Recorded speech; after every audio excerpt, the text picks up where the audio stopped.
Marcos capítulo 9, los versículos del 14 al 29.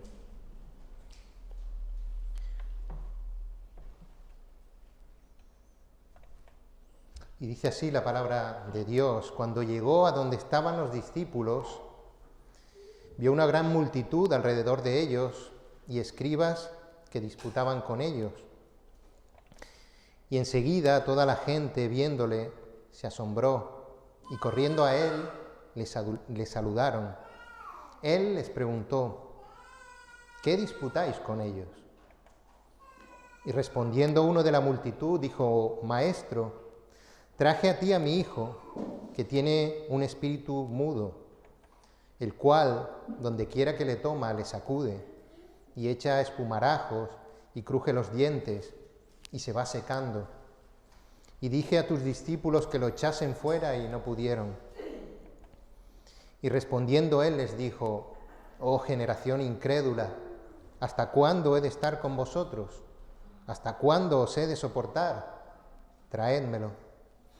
Y se lo trajeron, y cuando el espíritu vio a Jesús, sacudió con violencia al muchacho, quien cayendo en tierra se revolcaba, echando espumarajos.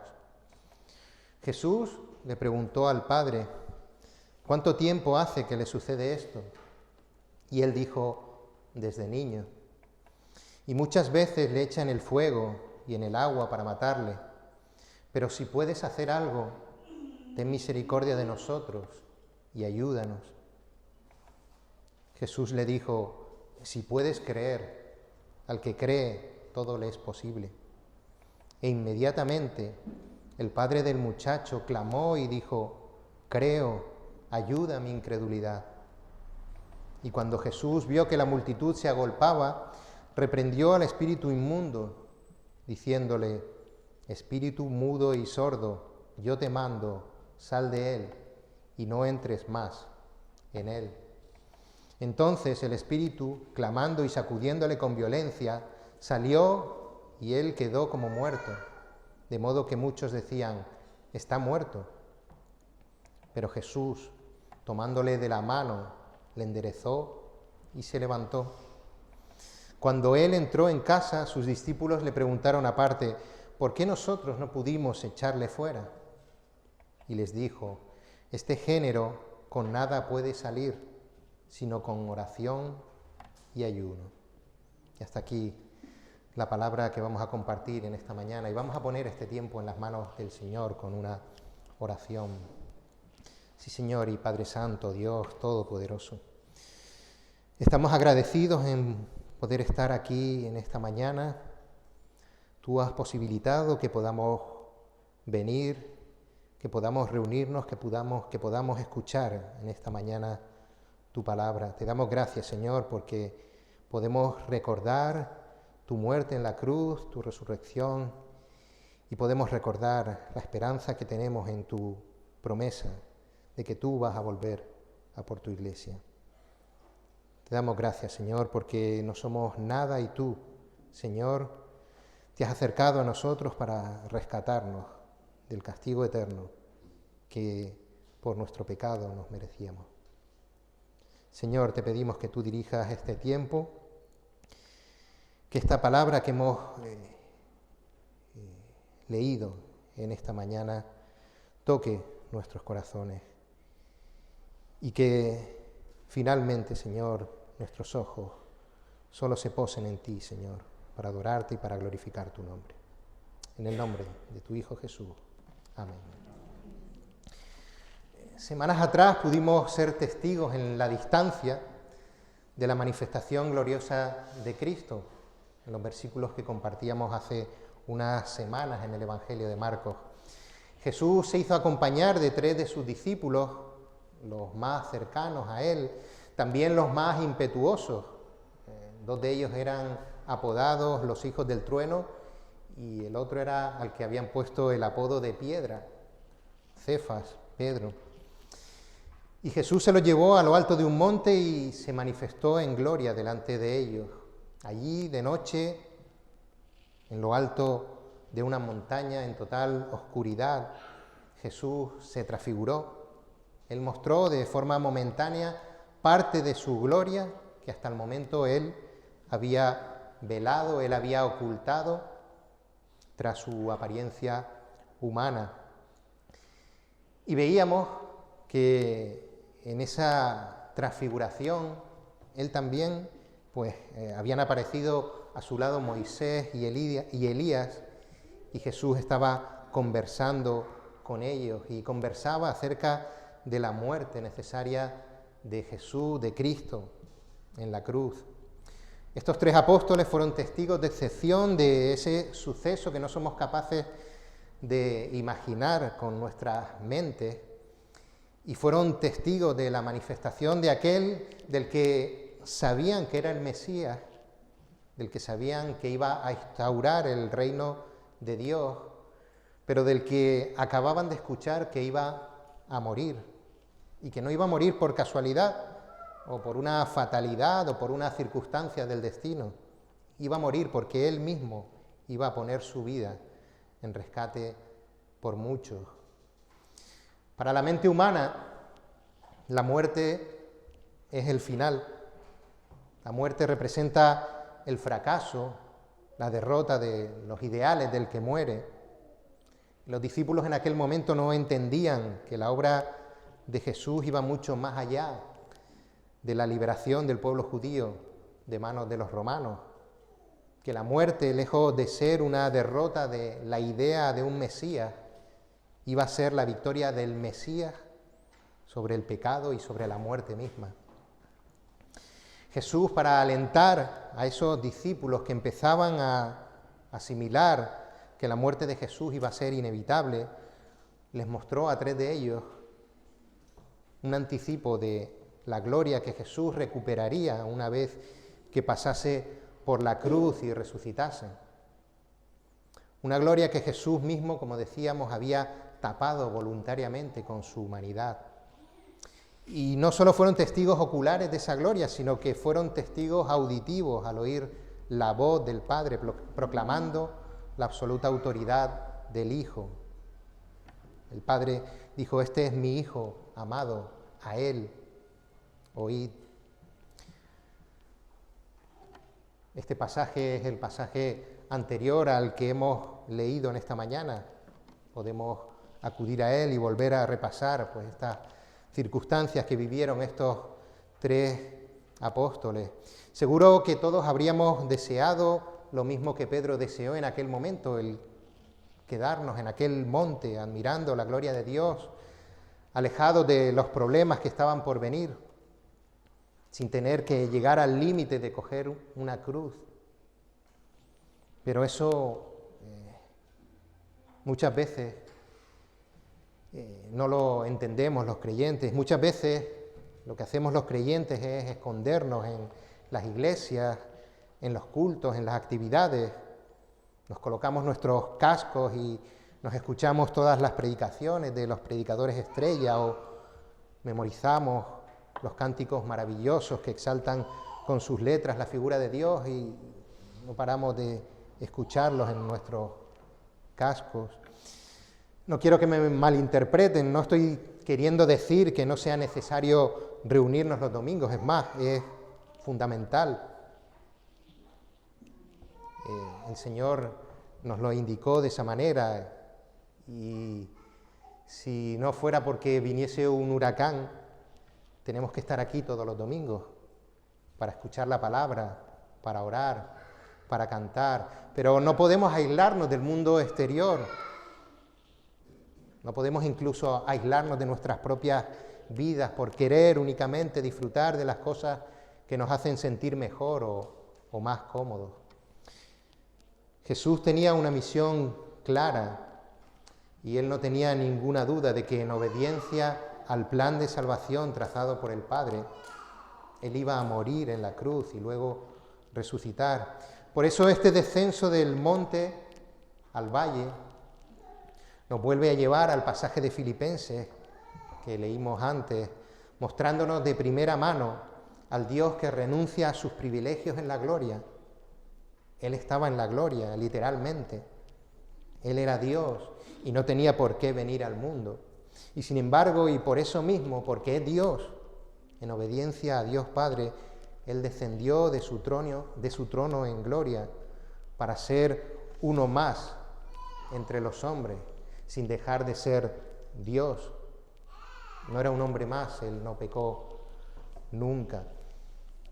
Pero Él vino para estar entre los hombres y no para ser servido como un rey, que era lo que Él merecía, sino para ser el servidor de los demás. Jesús, como buen maestro, es el ejemplo para sus discípulos, no solo para los discípulos presentes en aquel momento, sino también para los que habríamos de venir después, de negarse a sí mismo y tomar su cruz. Días antes, Jesús dejaba claro que es lo que debían hacer aquellos que quisieran seguirle. Dijo, si alguno quiere venir en pos de mí, niéguese a sí mismo y tome su cruz y sígame. Por eso vemos en este pasaje que Jesús regresaba con esos 3 discípulos a la realidad de sus vidas, a la realidad de un mundo dañado por el pecado en el cual los discípulos de Cristo tenemos la misión de dar testimonio de Jesús, de que Jesús es Dios y de que murió y resucitó para salvar a aquellos que creen en Él. Entrando ya en el texto que nos ocupa, vamos a ir narrando paso a paso lo que sucedió. Y tenemos una primera parte que vamos a titular ¿Qué pasa aquí? Los versículos del 14 al 18. Ahí pone 19 hasta el 18. Cuando llegó a donde estaban los discípulos, vio una gran multitud alrededor de ellos y escribas que disputaban con ellos. Y enseguida toda la gente, viéndole, se asombró y corriendo a él le saludaron. Y él les preguntó, ¿qué disputáis con ellos? Y respondiendo uno de la multitud, dijo, Maestro, traje a ti a mi hijo, que tiene un espíritu mudo, el cual, donde quiera que le toma, le sacude y echa espumarajos, y cruje los dientes, y se va secando. Este es el panorama que se encontraron Jesús, Pedro, Jacobo y Juan cuando volvieron a encontrarse con el resto del grupo de los discípulos. Se los encontraron rodeados de la multitud y entre esa multitud, como no, pues estaban los escribas, esta gente que se creían sabias en la ley por sabérsela de memoria, por repetirla, porque la copiaban constantemente, pero que solamente conocían la interpretación de los rabinos del momento. Además, pareciera que estos escribas estaban siempre atentos a cualquier descuido para poder pillar a los discípulos en cualquier momento de debilidad, y mientras que Jesús no se encontrase cerca de ellos, estos aprovecharon ese momento para lanzar su ataque. Jesús no había dicho cuánto tiempo iba a estar ausente, aunque seguramente para los discípulos que se quedaron solos sería una eternidad, porque estaban siendo en ese momento acorralados por la presión de la multitud, que estaba confundida por lo que estaba sucediendo, y por los ataques de los escribas.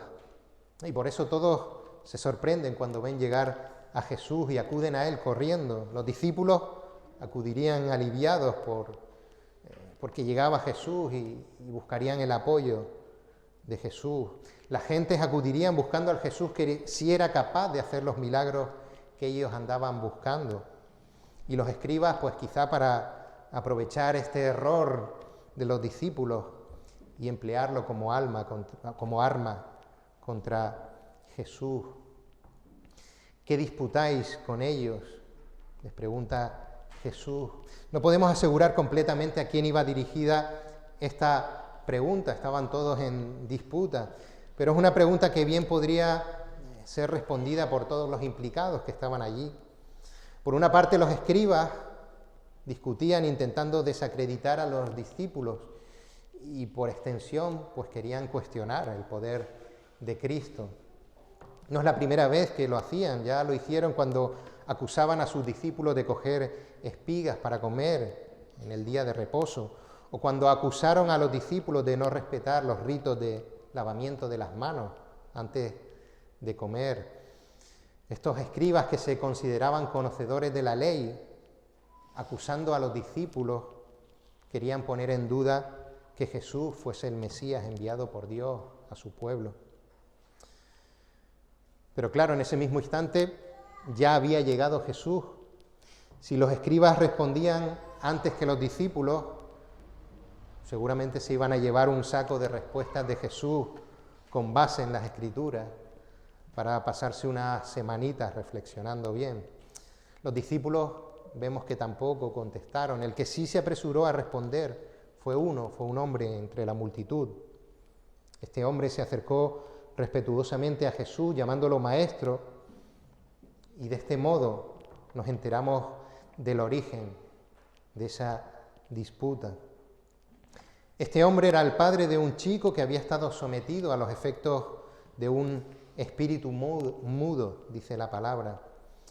Un espíritu que no se manifestaba con palabras, pero que poseía al muchacho y lo maltrataba, provocando en el chico síntomas fácilmente relacionables con la epilepsia, con espasmos, con espumarajos, crujir de dientes. Pero el Evangelio claramente indica que las reacciones de este muchacho eran frutos de la acción de un espíritu.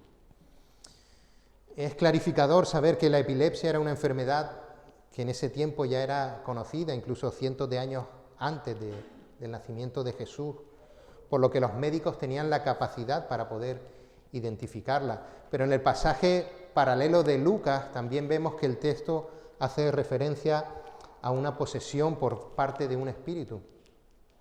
Si hubiese sido epilepsia, Lucas, que era médico, lo habría presentado de esa manera, como bien lo hizo en otros milagros que hizo Jesús de sanidad física, como por ejemplo cuando sanó a la suegra de Pedro, o la curación de los 10 leprosos, o la mujer con flujo de sangre, o el enfermo de hidropesía, enfermedades que Lucas pues dijo que eran enfermedades y no posesiones, pero este no era el caso.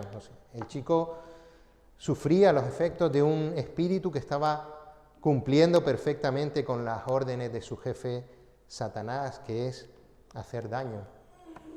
Muchas veces el ser humano pierde la vista de esa realidad, porque Satanás ha buscado mostrarse como ángel de luz, dice la palabra, y no es maravilla porque el mismo Satanás se disfraza como ángel de luz. Y algunos piensan que el infierno es un local de copas y fiestas en el que acaban reuniéndose todos aquellos que en vida han dado rienda suelta a sus más bajas pasiones y piensan que seguirán satisfaciendo sus deseos como si fuese una fiesta pecaminosa eterna, pero sin consecuencias. Pero no es así, no es así. La eternidad en el infierno, y Satanás lo sabe, es una eternidad recibiendo el castigo justo y terrible de Dios por los pecados del hombre. Satanás lo sabe y es como aquel que está en un precipicio agarrado de otra persona, sabiendo que si no la suelta caerán los dos y le da igual. Él sabe que ya va a caer y su deseo es que el mayor número de humanos, de seres humanos, caigan con él en el infierno. No nos dejemos engañar por los estados de bienestar que nos ofrece el mundo, por los placeres rápidos, por la fama, por el éxito laboral, por las comodidades de una vida sin compromiso con Dios, porque Satanás desde el principio engañó al hombre cuestionando las palabras de Dios delante de la mujer, pero sabiendo perfectamente que la consecuencia que iba a tener la desobediencia a Dios era que el ser humano iba a morir e iba a pasar la eternidad en el infierno. Vemos aquí una expresión del mal, una expresión real de las intenciones de Satanás que va a hacer daño. Y aunque el origen de la disputa fue el caso de este chico poseído, el motivo de la disputa lo vemos en los versículos del 18 al 19. Decía este hombre, y dije a tus discípulos que lo echasen fuera, y no pudieron. Y respondiendo Jesús, les dijo: oh generación incrédula, ¿hasta cuándo he de estar con vosotros? ¿Hasta cuándo os he de soportar? Aunque el hombre había traído a su hijo para que Jesús lo sanase, no encontró a Jesús, que estaba en el monte con los 3 discípulos. Entonces este hombre le pidió al resto de los discípulos que lo sanasen, pero ellos no habían sido capaces.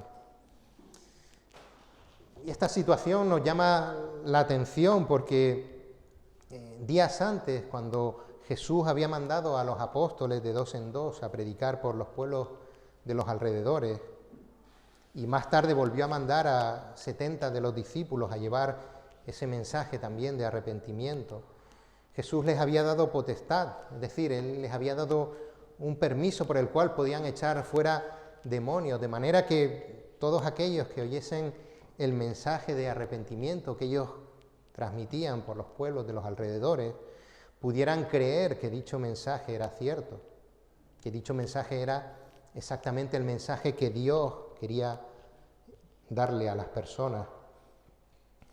Este era el motivo de la discusión, la imposibilidad de los discípulos para sanar a este chico, y que permitía a los escribas poner en tela de juicio el poder de Jesús. Si lo recuerdan, estos principales de la élite religiosa judía habían dicho que el poder de Jesús, que el poder que Jesús empleaba para echar fuera demonios, era el poder de Satanás. También el padre del chico, de este chico poseído, había comenzado a dudar del poder de Jesús, pensando que al final no iba a ser verdad todo lo que había escuchado acerca de él. Y en la mente de este padre se estaba plantando la idea de que, aunque Jesús había sanado ya a cientos de personas, quizá en este caso el poder de Jesús estaba limitado, ya que este hombre había visto que sus discípulos no habían sido capaces de sanar este caso específicamente. Y esto nos hace reflexionar acerca de la importancia de nuestro testimonio delante de los demás. Como seguidores de Cristo llevamos un evangelio que habla de un nuevo nacimiento, de una transformación íntegra del hombre por medio del propio evangelio. Dice la palabra en Romanos, el capítulo 1, el versículo 16, porque no me avergüenzo del evangelio, porque es poder de Dios para salvación a todo aquel que cree, al judío primeramente y también al griego. Pero si la gente que nos observa ve que nuestras vidas no reflejan esa transformación de la que hablamos, el problema no es que puedan decir de nosotros que somos hipócritas, que somos unos falsos. El problema es que la gente dude de la veracidad de un mensaje que nosotros mismos no estamos practicando. El problema es que después no quieran acercarse a oír la palabra, que es la que verdaderamente y definitivamente transforma las vidas. Como hemos leído, es la que es poder de Dios para salvación, porque el testimonio no tiene ese poder. Cuidado también con pensar que una vida testimonial sin la palabra es suficiente. Una vida testimonial sin la palabra ensalza la figura humana y esconde la preeminencia de Dios. No vale eso de yo es que pienso que es más importante el amor que la doctrina. Ese es el pensamiento de todas las religiones del mundo. Y las religiones del mundo son creación del hombre. Pero sí es verdad que nuestro testimonio da testimonio también de la imagen de Jesús, un testimonio equivocado cuando nuestro testimonio falta a esa palabra de Dios. Jesús toma la palabra en ese momento y responde duramente: oh generación incrédula, ¿hasta cuándo he de estar con vosotros? ¿Hasta cuándo os he de soportar? Traédmelo, dice finalmente. Una queja que pudo haber dirigido no solo a sus discípulos, sino a todos los presentes. El hecho de que Jesús hable de generación incrédula refiere a todos los que estaban allí presentes. Ponía de manifiesto la incredulidad general de todos cuantos cuando las cosas no salen exactamente como las esperamos. Y este es uno de los efectos del pecado en el ser humano. Hemos estado repitiéndolo muchas veces. Uno de los efectos del pecado en el ser humano es nuestra incapacidad de creer en Dios. Si no fuese por el don de la fe que Él mismo nos da cuando hemos sido redimidos por Él mismo, ninguno seríamos capaces de vencer esa incredulidad. No existen hombres más sabios u hombres más sensibles a la palabra de Dios que de forma autónoma puedan creer. Esta pregunta que lanza Jesús es una pregunta que nos podría dar la impresión de que la paciencia infinita de Dios en la persona de Jesús se estaba agotando. Pero la realidad es que estas dos preguntas ponen de manifiesto una realidad que Jesús quería transmitir. A pesar de que Jesús había hecho verdaderos milagros delante de las multitudes, de los principales y de sus discípulos, la dureza del corazón humano aún impedía que le reconocieran como quién era Él realmente. No era un simple sanador, Él era el Mesías, Él era Dios mismo, capaz de efectuar cualquier milagro, capaz de hacer cualquier cosa. Pero su paciencia no se agota.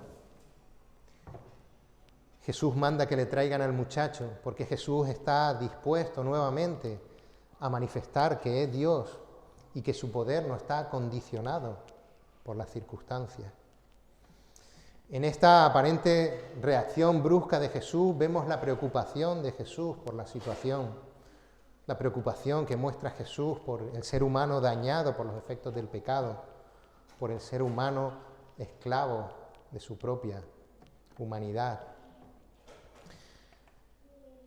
Y se lo trajeron, dice la palabra, y cuando el Espíritu vio a Jesús, sacudió con violencia al muchacho, quien cayendo en tierra se revolcaba, echando espumarajos. Jesús preguntó al Padre, ¿cuánto tiempo hace que le sucede esto? Y él dijo, desde niño. Y muchas veces le echan el fuego y en el agua para matarle. Pero si puedes hacer algo, ten misericordia de nosotros y ayúdanos. Jesús le dijo, si puedes creer, al que cree todo le es posible. E inmediatamente el padre del muchacho clamó y dijo, creo, ayuda mi incredulidad. Es curioso que el primero que reconoce a Jesús absolutamente es ese espíritu que posee al muchacho, porque nada más que ve a Jesús comienza a reaccionar violentamente, queriendo contagiar la intranquilidad a todos los que estaban allí presentes, queriendo despertar también la impaciencia de las multitudes y la duda de todos los que estaban allí. Jesús ya conocía lo que le sucedía a este chico, pero en un gesto de cercanía con el padre de este muchacho, le transmite su interés por lo que le estaba sucediendo. Jesús se toma la molestia de escuchar al hombre narrar cómo la situación que estaban viviendo estaba afectando no solo al muchacho, sino también a él, de tal modo que la ayuda no solamente era para el chico y su situación, sino también para este hombre, para este padre. Este padre le cuenta que es algo que el muchacho sufre desde que era niño, por lo que no es una situación que surge como consecuencia directa de algún pecado.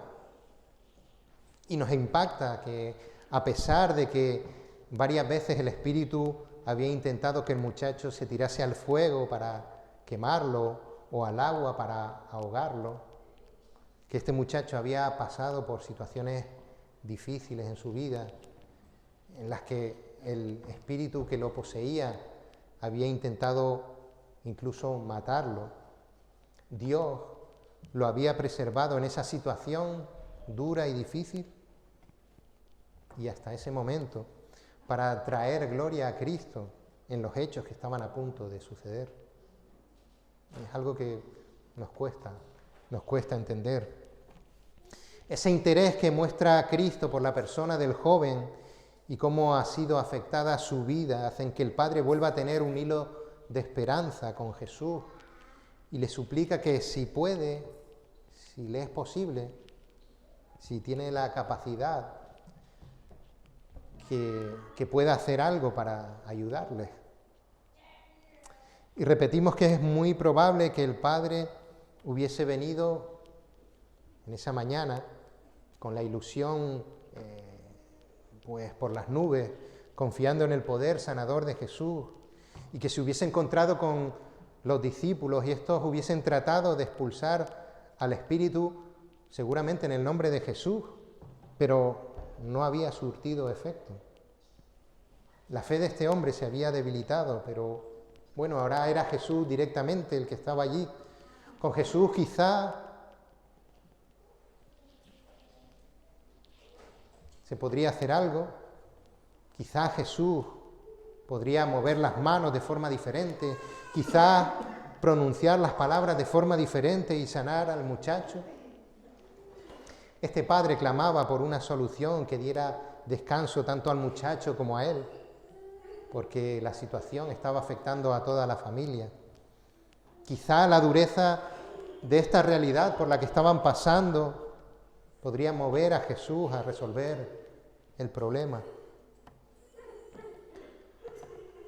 Una de las normas cuando se predica es no utilizar la palabra quizá, y yo la he utilizado 4 veces seguidas, pero quería transmitir la incertidumbre que tenía ese hombre ante la capacidad de Jesús para llevar a cabo ese milagro. Este hombre estaba dudando de que Jesús fuera capaz de llevar a cabo este milagro por lo que había sucedido con los apóstoles. Cientos de milagros había hecho Jesús hasta entonces y aún la gente dudaba de sus capacidades. Pero Jesús no es orgulloso con esto. Nuestro Dios, a diferencia del resto de dioses inventados por las mitologías de los pueblos, dejó contenida su gloria, adquirió la naturaleza humana y se mezcló con el ser humano, compartiendo vivencias, compartiendo la necesidad de alimentarse y de vestirse, de encontrar un lugar cada noche donde poder dormir, de ver en primera persona las calamidades que sufren los seres humanos por culpa del pecado. En el valle, Jesús es partícipe de la realidad del ser humano y ahora tenemos un intercesor delante del Padre, como dice Hebreos 4:15, porque no tenemos un sumo sacerdote que no pueda compadecerse de nuestras debilidades, sino uno que fue tentado en todo según nuestra semejanza, pero sin pecado. Un intercesor que nos entiende, un intercesor al que no le podemos decir, es que tú no sabes por lo que estamos pasando, porque Él pasó no solo por lo que pasamos nosotros, sino multiplicado por el número más grande que puedan imaginarse. Jesús vemos que no sana directamente al joven, sino que hace reflexionar al Padre, que en cierto modo, como decimos, por lo que había sucedido, condicionaba la sanación a que Jesús pudiera hacerlo. Si puede, le decía el hombre a Jesús, y claro que Jesús podía. El problema no radicaba en el poder de Dios para hacer cualquier cosa. El punto estaba en si este hombre podía creer quién era Jesús y por tanto que todo le era posible. Este texto se utiliza muchas veces de forma parecida al texto de Filipenses, de todo lo puedo en Cristo, como si cualquier petición nuestra vaya a ser respondida afirmativamente por parte de Dios por el mero hecho de pedirla y trasladamos el protagonismo de la fe a nosotros mismos. Pero como en este caso, el resultado del milagro no dependía de la fe del Padre, sino del poder de Cristo. La verdadera fe no se sustenta en los resultados, sino en una voluntad que se alinea con la voluntad de Dios. La respuesta del Padre llega a conmovernos. E inmediatamente el padre del muchacho clamó y dijo: creo, ayuda mi incredulidad. Delante de Jesús, en una situación desesperada, en una muestra de total sinceridad, este hombre manifestó que si bien creía que Jesús podía sanarlo, también albergaba ciertas dudas, clamando también que esas dudas fueran sanadas por Cristo. Miramos a nuestro alrededor y vemos cristianos que muestran una seguridad pasmosa que nos asombra. Vemos a muchos cristianos que muestran una fe tan férrea que a veces nos lleva a cuestionarnos si la fe que nosotros tenemos es verdadera o no, porque no es tan intensa como la de esos hermanos. Y pensamos que las cosas no nos van bien por esa, llamémosla, fe imperfecta. Pero el poder de Dios no está limitado a la fe humana.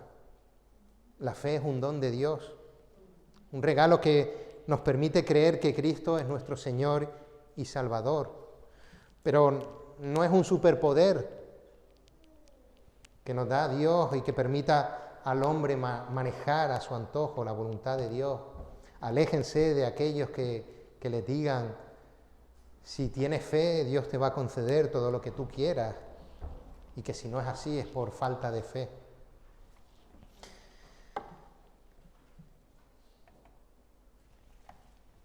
Se manifiesta el poder de Dios, versículos 25 al 27, y cuando Jesús vio que la multitud se agolpaba, reprendió al espíritu inmundo, diciéndole: espíritu mudo y sordo, yo te mando, sal de él y no entres más en él. Entonces el espíritu, clamando y sacudiéndole con violencia, salió, y él quedó como muerto, de modo que muchos decían: está muerto. Pero Jesús, tomándole de la mano, le enderezó y se levantó. Jesús, delante de todos, de toda la multitud, de los escribas, de sus discípulos, para que todos fueran testigos del milagro, vuelve a mostrar su poder sobre los espíritus, expulsándolo con una orden. Y este espíritu se marchó descontento, haciendo ruido, dejando al joven agotado, casi muerto, leemos en la palabra.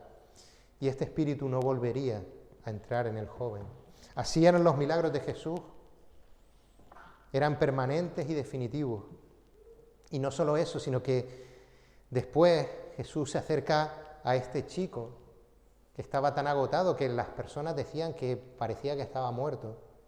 Jesús se acerca a este chico, lo pone en pie y se lo devuelve a su padre completamente sano. Nuevamente las multitudes habían visto el poder de Dios manifestado en Cristo. Los escribas habían sido callados con la evidencia. Pero, ¿qué pasó con los discípulos? Los discípulos iban a recibir una lección acerca de la importancia de la oración y la relación que ésta tiene en la fe. Versículos del 28 al 29, cuando él entró en casa, sus discípulos le preguntaron aparte: ¿por qué nosotros no pudimos echarle fuera? Y les dijo: este género con nada puede salir sino con oración y ayuno. Los discípulos aún no entendían. Semanas antes, como comentamos anteriormente, ellos habían podido comprobar cómo echaban fuera muchos demonios y ungían con aceite a muchos enfermos y los sanaban. Lo veíamos en Marcos, el capítulo 6, el versículo 13. Y por eso estaban confundidos. ¿Cómo es que ahora no habían podido hacerlo? Jesús responde diciendo: este género, haciendo referencia a los demonios en general, no a ese específicamente, con nada pueden salir sino con oración y ayuno. Los discípulos habían tenido tanto éxito cuando fueron enviados por Jesús a predicar que se habían olvidado que anteriormente habían sido enviados expresamente a realizar dicha misión, pero que ellos no eran poseedores del poder de Dios. Ellos no llevaban un frasquito con poder para expulsar espíritus embotellados. Ante la ausencia de Cristo, ellos habían confiado en sus propias fuerzas y no habían recurrido a la oración que los habría colocado en dependencia de Dios. No nos equivoquemos tampoco, el ayuno y la oración tampoco eran una fórmula mágica para enfrentar ese tipo específico de demonios.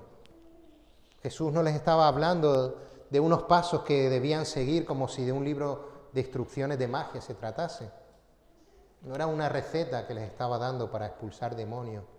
La oración nos conecta con Dios y el ayuno es la muestra de preocupación por esa situación que está sucediendo cuando verdaderamente estamos preocupados por algo, por resolver esa situación. Se nos quita el hambre. El ayuno también era la forma de priorizar la importancia de la situación. Antes que comer, vayamos a Dios a presentar la situación y a averiguar cómo quiere Él que actuemos. Los discípulos habían demostrado una fe débil al querer resolver la situación como ellos creían conveniente, sin presentarla en oración ante Dios. Y muchas veces nosotros también actuamos así. Pensamos que conforme vamos pasando por situaciones difíciles, acumulamos poder de Dios para emplearlo luego en una situación en la que nosotros queramos y de la manera que queramos. Muchos falsos apóstoles en la actualidad actúan así, realizan reuniones de sanación en las que el único que alcanza la gloria es ese supuesto sanador. Jesús quería preparar a sus discípulos para cuando Él faltase.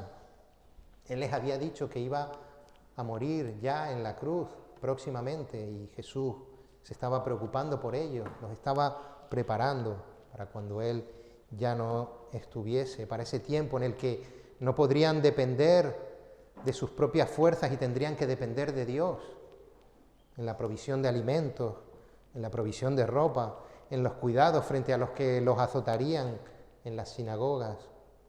Tendrían que depender de Dios en los momentos de persecución y cuando hablasen del Evangelio. Debían depender de Dios en los momentos en los que, para refrendar que las palabras que decían eran mensaje de Dios, debían llevar a cabo milagros. Un tiempo que ya se acercaba, como decíamos, Jesús se dirigía a morir en la cruz. Por eso la pregunta de ¿hasta cuándo? Encierra también cierto grado de compasión por parte de Jesús hacia sus discípulos. Jesús no iba a estar presente en los momentos difíciles que los apóstoles iban a enfrentar solos. Ellos tendrían que actuar bajo la dirección del Espíritu Santo en fe. Y solamente a través de la oración podrían primeramente mantener la fe en la providencia y el cuidado de Dios. Y segundo, conocer la voluntad de Dios en las distintas situaciones que iban a enfrentar. Los discípulos tuvieron un sonado fracaso que los preparó para poder, tras la muerte y resurrección de Cristo, enfrentar una vida en oración de fe persistente. Para terminar y a modo de resumen, vemos el contraste entre el episodio sucedido en el monte, en esa transfiguración, y la vuelta a la realidad cotidiana que representa el regreso al valle con el resto de los discípulos. Y permítanme transcribir la comparación que hace John MacArthur al respecto. Él dice: los contrastes entre los dos sucesos son sorprendentes. La transfiguración sucedió en un monte. Este incidente ocurrió abajo, en el valle.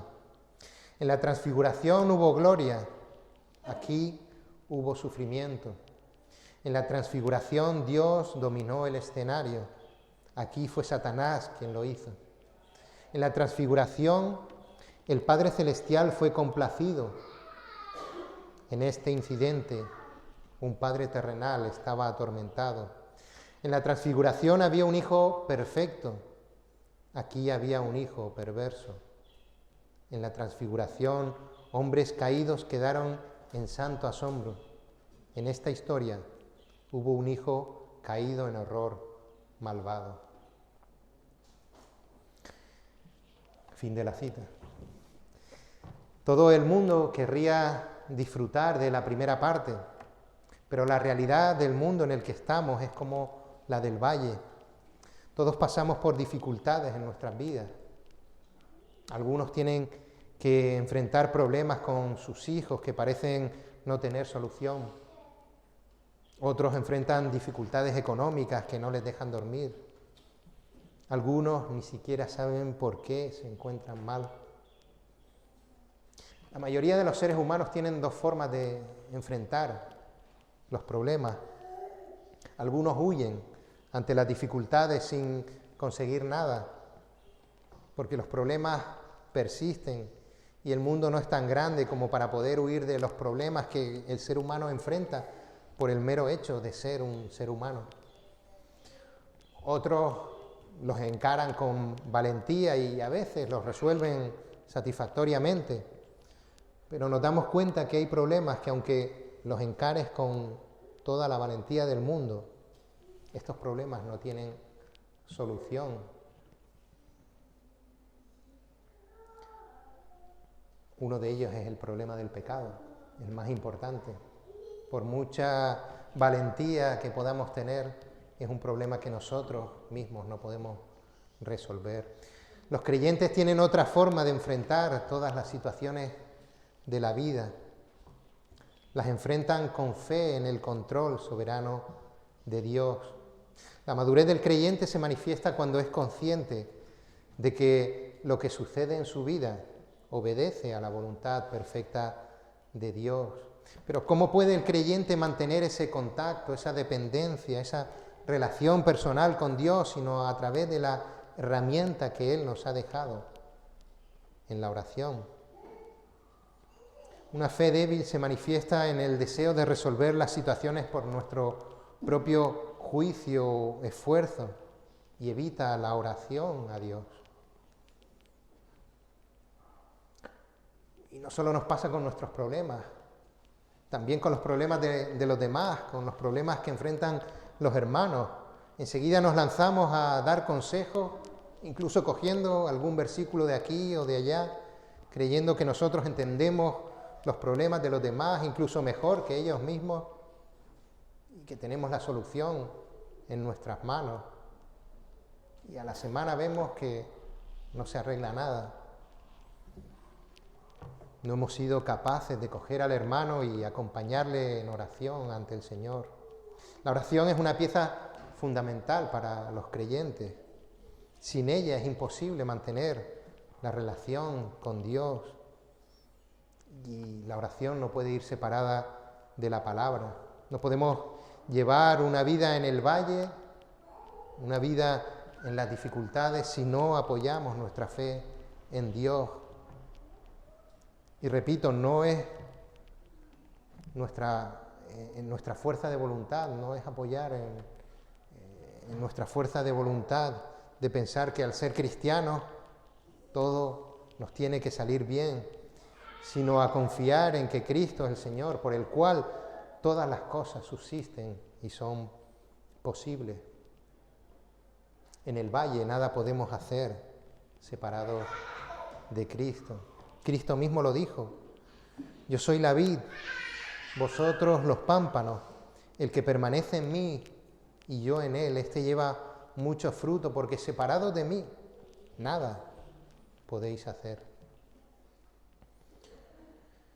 Amigos que nos visitáis, que estáis escuchando en el Evangelio las maravillas de Cristo, pero que aún no sois capaces de reconocer que Él es el Salvador y el Señor.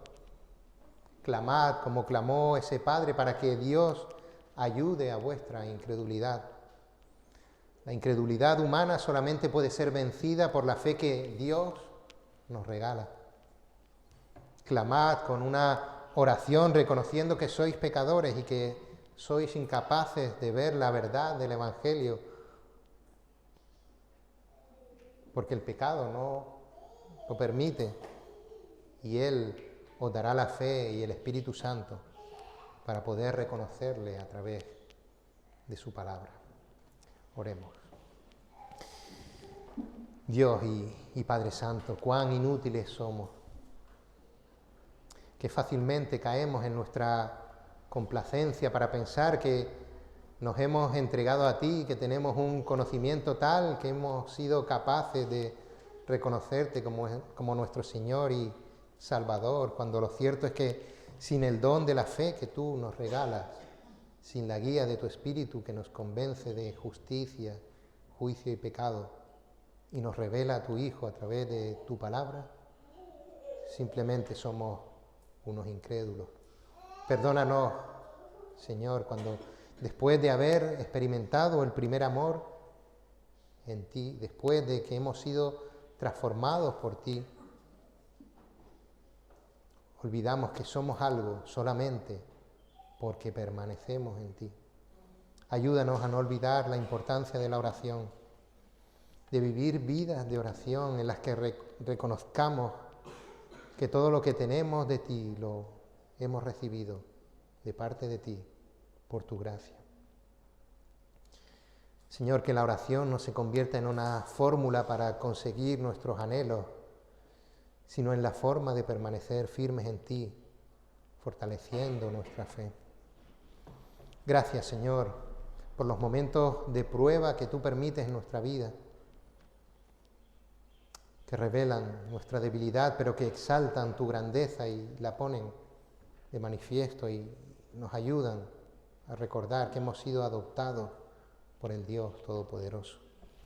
Señor, te pedimos por las personas que nos visitan. Clamamos a ti, si es posible, para que tengas misericordia de ellos y puedan aceptarte como su Señor y Salvador. Y ayuda a nuestra incredulidad, ayuda a nuestra fe en los momentos de duda, en los momentos en los que nuestra limitada mente no es capaz de comprender que tú lo puedes todo y que ese poder no está limitado por la calidad de nuestra fe o por los esfuerzos que nosotros podamos hacer. Señor, ayúdanos a glorificar en todo momento tu nombre, a reconocer que tú eres el Dios Todopoderoso, que tú tienes todo el poder y toda la gloria, Señor. Ayúdanos a permanecer en ti, firmes, aferrados a tu palabra, Señor, que tú pongas el deseo en nuestros corazones de conocerte cada día más a través del estudio de tu palabra, Señor. Que podamos amarte cada día más, Señor, por ese amor que tú nos diste primero. En el nombre de tu Hijo Jesús. Amén.